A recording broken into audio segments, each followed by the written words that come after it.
Bonjour à toutes et à tous et bienvenue dans cette nouvelle vidéo. Aujourd'hui, on va explorer un phénomène qui transforme en profondeur nos campagnes, la fragmentation des espaces ruraux.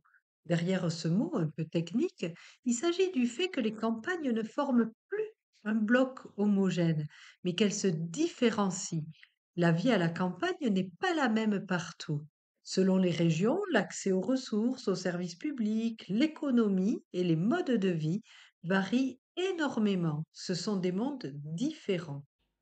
Pour commencer, nous allons traiter de la fragmentation spatiale. Le premier point est l'inégal accès aux ressources et aux services. Toutes les régions rurales n'ont pas les mêmes atouts naturels. Certaines bénéficient d'une eau douce abondante, de terres fertiles et d'un climat favorable, ce qui facilite l'agriculture et le développement. Mais d'autres, au contraire, souffrent du manque d'eau, des sols pauvres ou des conditions climatiques difficiles. Cela creuse un écart important entre les territoires ruraux.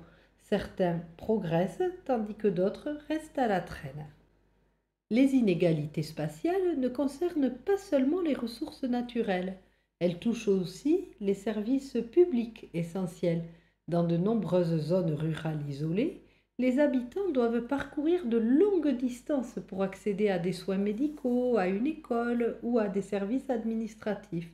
Cela a des conséquences directes sur leur santé, leur scolarité et leur qualité de vie au quotidien.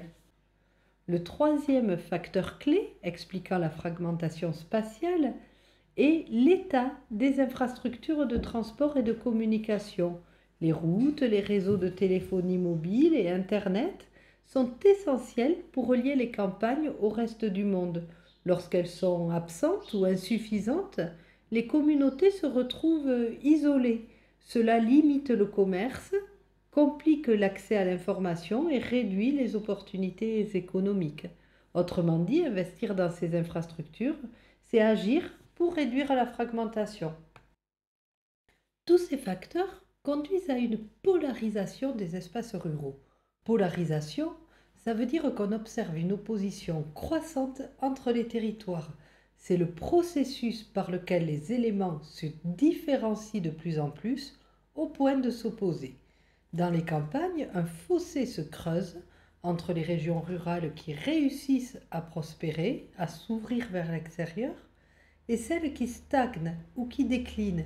Ce processus n'oppose pas seulement les régions du monde, il peut aussi se constater à l'intérieur d'un même pays. Prenons l'exemple de l'Inde. Dans ce pays coexiste une agriculture traditionnelle, encore peu productive, et une agriculture modernisée, tournée vers les marchés mondiaux et utilisant des techniques avancées. Cette diversité crée des écarts de richesse et de niveau de vie très importants dans les campagnes indiennes. Dans des régions comme le Punjab, au nord du pays, l'agriculture commerciale domine. Les exploitations sont mécanisées, elles utilisent des semences améliorées et irriguent leurs cultures de façon efficace. Cette modernisation permet d'exporter du blé et du riz, ce qui intègre pleinement ces campagnes dans l'économie mondiale. En revanche, dans le Bihar, au nord-est, les méthodes agricoles restent traditionnelles. Les paysans disposent de peu de moyens techniques et la pauvreté est très répandue. Ce contraste montre que même à l'intérieur d'un même pays, les espaces ruraux peuvent évoluer dans des directions totalement opposées, ce qui accentue la fragmentation spatiale. Passons à présent à la seconde partie sur la fragmentation sociale. Les campagnes, qui bénéficient de bonnes infrastructures et d'un dynamisme économique, attirent les investissements et les jeunes actifs.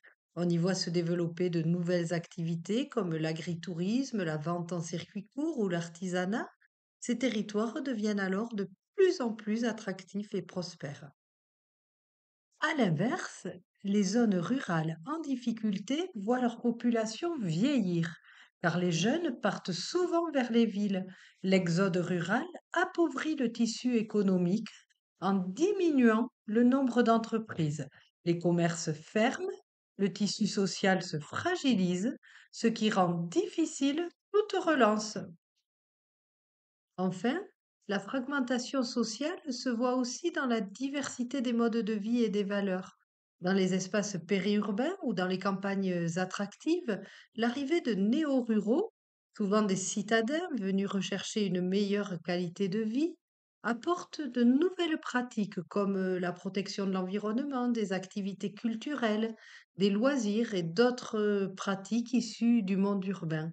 Ces différences peuvent enrichir les campagnes, mais aussi parfois générer des tensions avec les habitants de longue date, notamment autour de l'usage des ressources ou des terres. C'est ce qu'on appelle des conflits d'usage. Pour terminer, voici un schéma conclusif de cette leçon. On distingue deux grandes dimensions qui contribuent à créer des territoires très différenciés. D'abord, la fragmentation spatiale, avec des inégalités d'accès aux ressources naturelles comme l'eau ou la terre fertile, un accès variable aux services publics essentiels, la santé, l'éducation, ainsi que des infrastructures de transport et de communication souvent inégales. Ces facteurs déterminent quelles zones rurales sont bien reliées et intégrées dans l'économie et quelles zones rurales restent enclavées, isolées. Ensuite, il y a une fragmentation sociale. C'est celle qui concerne les différences économiques et démographiques.